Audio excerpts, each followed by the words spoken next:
എന്റെ പ്രിയമുള്ള സഹോദരിമാരെ, ഫാത്തിമ ബീവി റളിയല്ലാഹു തആല അൻഹ, അല്ലാഹുവിന്റെ പ്രവാചകന്റെ പ്രിയപ്പെട്ട പൊന്നുമോള്, എന്റെ പ്രിയപ്പെട്ടവരെ, അലിയാര് തങ്ങളുമായി കുടുംബജീവിതം നയിച്ചു.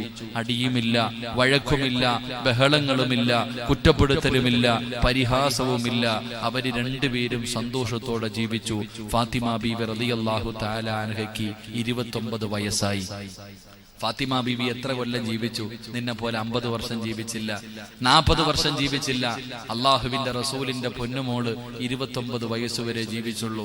ആ ഫാത്തിമ ബീവി റളിയല്ലാഹു തആല അൻഹയുടെ ചരിത്രം നിങ്ങൾ പഠിക്കണം. ഫാത്തിമ ബീവി റളിയല്ലാഹു തആല അൻഹ അലിയാര് തങ്ങളുമായി വളരെ സന്തോഷത്തോടു കൂടി ജീവിക്കുമ്പോഴാണ് അള്ളാഹുവിന്റെ റസൂലിന് സുഖമില്ലാതായത്. മുത്തുനബി സല്ലല്ലാഹു അലൈഹി വസല്ലമ തങ്ങൾക്ക് രോഗം പിടിച്ചു. പ്രവാചകന് രോഗം പിടിച്ചു വല്ലാത്ത പ്രയാസത്തിൽ കിടക്കുമ്പോ അലിയാര് തങ്ങളുടെ കയ്യിൽ പിടിച്ചിട്ട് ചോദിച്ചു, ഞാൻ എന്റെ ഉപ്പാടെ വീട്ടിൽ പോട്ടെ, ഞാൻ എന്റെ ഉപ്പാടെ വീട്ടിൽ പോട്ടെ, എന്റെ ഉപ്പ രോഗിയായി കിടക്കുകയാ, എന്റെ ഉപ്പാനെ എനിക്ക് ചികിത്സിക്കണം, എന്റെ ഉപ്പായ്ക്ക് പോയി ഖിദ്മത്ത് ചെയ്യണം.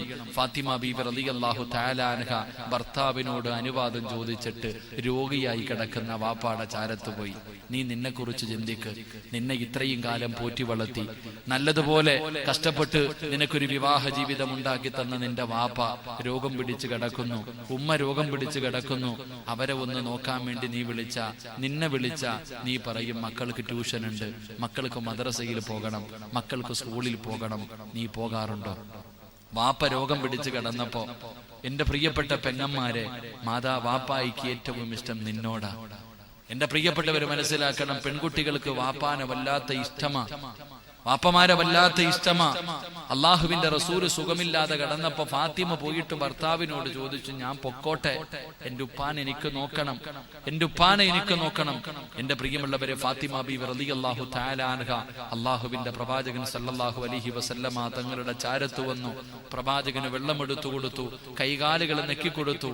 അള്ളാഹുവിന്റെ റസൂല് സല്ലല്ലാഹു അലൈഹി വസല്ലമ തങ്ങൾ രോഗം പിടിച്ചിട്ട് വല്ലാത്തൊരവസ്ഥയിൽ പ്രവാചകന് രോഗം കൂടിയിട്ട് ഇങ്ങനെ കിടക്കുമ്പോ ഫാത്തിമ ബീബി റളിയല്ലാഹു തആല അൻഹ അള്ളാഹുവിന്റെ പ്രവാചകന്റെ കൈകാലുകൾ ഇങ്ങനെ നെക്കിക്കൊടുക്കുമ്പോ റസൂലുള്ളാഹി തങ്ങൾ പറഞ്ഞു, ഫാത്തിമ, മോളെ ഫാത്തിമ, വാപ്പ ഒരു കാര്യം പറയാം, എന്റെ പൊന്നുമോള് വിഷമിക്കരുത്, എന്റെ പൊന്നുമോള് വിഷമിക്കരുത്.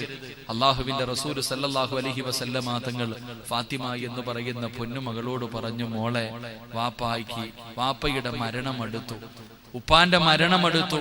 ചില അടയാളങ്ങളൊക്കെ ഞാൻ കണ്ടു ഫാത്തിമ. എല്ലാ വർഷവും റമളാനിന് ഒരു പ്രാവശ്യം ജിബ്രീൽ അലൈഹിസ്സലാമിന് ഖുർആൻ മുഴുവനും ഓതി കേൾപ്പിക്കണം. പക്ഷെ ഈ പ്രാവശ്യം 2 പ്രാവശ്യം വാപ്പ ഓതി കേൾപ്പിച്ചു. റമളാൻ മാസത്തിലെ 2 ഖത്തം ഞാൻ തീർത്തു. എന്റെ മരണമെടുത്തു, അതിന്റെ അടയാളങ്ങളൊക്കെ ഞാൻ കണ്ടു. അള്ളാഹുവിന്റെ പ്രവാചകൻ സല്ലല്ലാഹു അലൈഹി വസല്ലമ തങ്ങൾ തന്റെ പൊന്നാര മകളോട് പറഞ്ഞപ്പോ ഫാത്തിമ ബീബി റളിയല്ലാഹു തആല അൻഹ കയ്യിൽ പിടിച്ചിട്ട് ചോദിച്ചു, വാപ്പ, എനിക്കിനി ആരാ ഉള്ളേ? അള്ളാന്റെ റസൂലിന്റെ പൊന്നുമോള് പ്രവാചകൻ പറഞ്ഞു, മോളെ, എന്റെ മരണം അടുത്തു എന്ന് ചോദിച്ചപ്പോ ഫാത്തിമ എന്ന് പറയുന്ന പൊന്നുമോൾ ഉപ്പാനോട് ചോദിക്ക, ഉപ്പ, എന്റെ ഉമ്മ പോയി, എന്റെ ഉമ്മ എന്റെ ചെറുപ്പത്തിലേ പോയി, എന്റെ താത്താമാര് പോയി, എന്റെ അനുജന്മാര് പോയി. ഉപ്പ, ഇനി നിങ്ങളും കൂടെ പോയാ ഇനി എനിക്ക് ആരുണ്ട്? ഫാത്തിമ ബീവി റളിയല്ലാഹു തആല അൻഹ മക്കളുള്ള, അലിയാര് തങ്ങളുള്ള ഫാത്തിമ ബീവിക്ക് മക്കളുണ്ട്. ഫാത്തിമ ബീവിക്ക് മക്കളുണ്ട്, അലിയാര് തങ്ങൾ എന്ന ഭർത്താവുണ്ട്. എന്നിട്ടും ഫാത്തിമ എന്ന് പറയുന്ന പൊന്നുമോള്, കെട്ടിച്ചു വിട്ട പൊന്നുമോള്, വാപ്പ മരിക്കാൻ പോകുകയാ എന്ന് പറഞ്ഞപ്പോ ചോദിച്ചു, ഉപ്പ, എന്റെ ഉമ്മ പോയി, എന്റെ സഹോദരങ്ങളും സഹോദരിമാരും കരയണ്ട, മോള് കരയണ്ട, എന്റെ പൊന്നുമോള് കരയണ്ട, ഉപ്പ പോയാ തൊട്ടു പുറകില് നീയുണ്ട് മോളെ. അള്ളാന്റെ റസൂല് ഫാത്തിമ ബീബി റളിയല്ലാഹു തആല അൻഹയോട് പറഞ്ഞു കൊടുത്തു, മോളെ, ഉപ്പ പോയാ തൊട്ടു പുറകില് നീയുണ്ട്. എന്റെ കുടുംബത്തിൽ നിന്ന് ആദ്യം മരിക്കുന്നത് നീയാ ഫാത്തിമ. ഫാത്തിമ ബീബി റളിയല്ലാഹു തആല അൻഹ ചരിത്രം പറയാ, ചിരിച്ചുകൊണ്ട് കെട്ടിപ്പിടിച്ച് മുത്തം കൊടുത്തത്.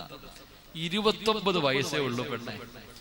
29 വയസ്സുള്ള 5 മക്കളുടെ ഉമ്മയായ ഫാത്തിമ ബീബി റളിയല്ലാഹു തആല അൻഹ ഭർത്താവുണ്ട്, മക്കളുണ്ട്, എല്ലാരും ഉണ്ട്.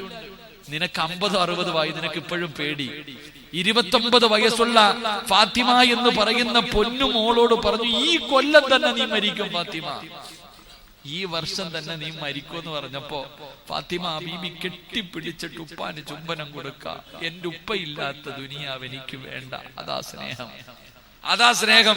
ഫാത്തിമ പറയും, എന്റെ വാപ്പ ഇല്ലെങ്കിൽ എനിക്കിനി വേണ്ട, എന്റെ ഉപ്പയില്ലാത്ത ദുനിയാവ് എനിക്ക് വേണ്ട.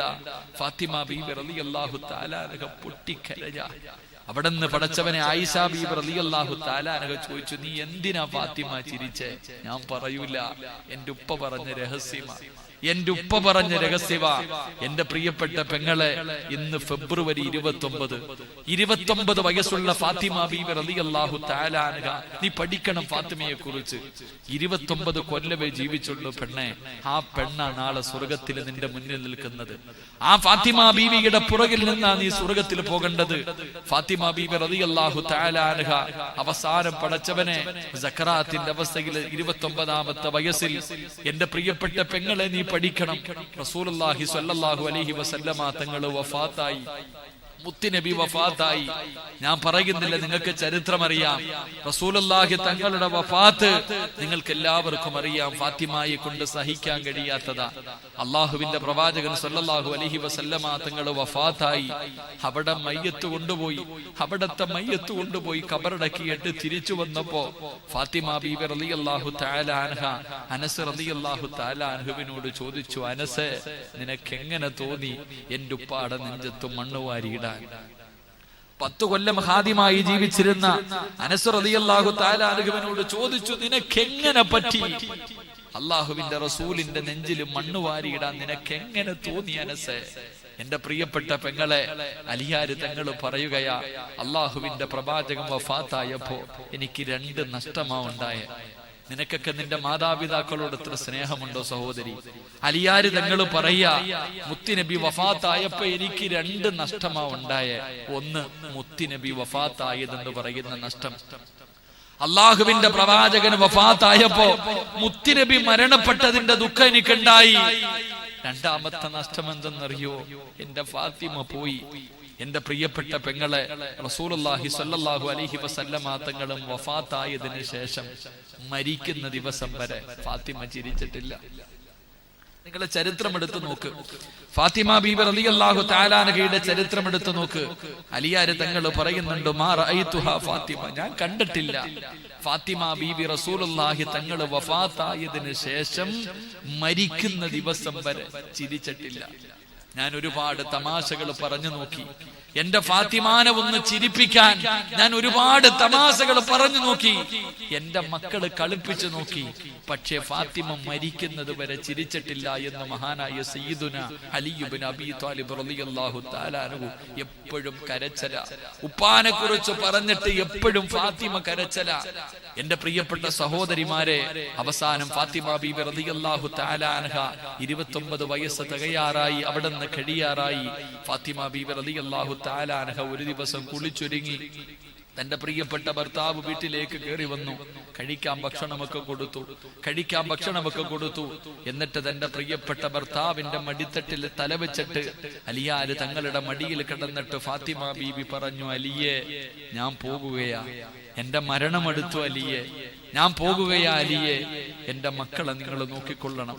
എന്റെ ഹസനും ഹുസൈനെയും അള്ളാഹുവിന്റെ പ്രവാചകൻ ഖദീജ ബീബി കയ്യിൽ പിടിച്ചിട്ട് ഫാത്തിമ ബീബിയെ കൊടുത്തിട്ട് എന്തു പറഞ്ഞോ അതുപോലെ തന്നെ 29 വയസ്സുള്ള ഫാത്തിമ ബീബി റളിയല്ലാഹു തആല അൻഹ ഹസനും ഹുസൈൻ എന്ന തന്റെ പൊന്നാര മക്കളെ അലിയാര് തങ്ങളുടെ കയ്യിൽ പിടിച്ചിട്ട് പറഞ്ഞു, എന്റെ മക്കളെ പൊന്നുപോലെ നോക്കണം, എന്റെ പൊന്നുമക്കളെ വേദനിപ്പിക്കരുത്, എന്റെ പൊന്നുമക്കൾക്ക് ഒന്നിനും കുറവ് വരുത്തരുത്, നിങ്ങൾ അവരെ സ്നേഹിക്കണം. തന്റെ പ്രിയപ്പെട്ട ഭർത്താവിന്റെ കയ്യിൽ പിടിച്ചു കൊടുത്തു. ഫാത്തിമ ബീബി റളിയല്ലാഹു തആല അൻഹ അവിടെ നിന്ന് യാത്ര പറയുമ്പോ അലിയാര് തങ്ങള് കരയുകയാ.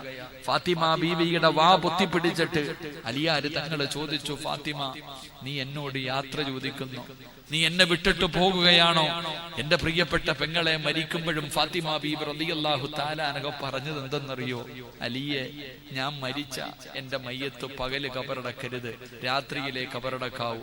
എന്റെ ജനാസ പകല് കബറടക്കരുത്, രാത്രിയിലെ കൊണ്ടുപോയി കബറടക്കാവൂ. എന്തേ ഫാത്തിമ നീ അങ്ങനെ പറഞ്ഞേ? എന്താ പകല് കബറടക്കിയാൽ എന്താ? പൂച്ചക്കാടിന്റെ പരിസരത്തുള്ള പെങ്ങളെ അള്ളാഹുവിന്റെ പ്രവാചകന്റെ പൊന്നുമോള് പറഞ്ഞത് എന്തെന്നറിയോ? എന്നെ പകലാണ് കബറടക്കുന്നതെങ്കിൽ 3 കഷ്ടം വെള്ള തുണിയിൽ പൊതിഞ്ഞിട്ട് എന്റെ ജനാസ ഇങ്ങനെ കൊണ്ടുപോകുമ്പോ മയ്യത്ത് പൊതിയുന്നതും മയ്യത്ത് ചുമക്കുന്നതും മയ്യത്ത് കബറിൽ ഇറക്കി വെക്കുന്നതും അന്യ പുരുഷന്മാരാ. അവനെന്റെ ശരീരം കാണില്ലേ ഫാത്തി അലിയെ? എന്റെ ശരീരം 3 കഷ്ടം വെള്ള തുണിയിൽ പൊതിഞ്ഞിട്ട് എന്റെ മയ്യത്ത് ഇങ്ങനെ കൊണ്ടുപോകുമ്പോ കബറിൽ ഇറക്കുമ്പോ അന്യ പുരുഷന്മാര് എന്റെ ശരീരത്തിന്റെ വടിവ് കാണും. എനിക്കത് ഇഷ്ടമല്ല.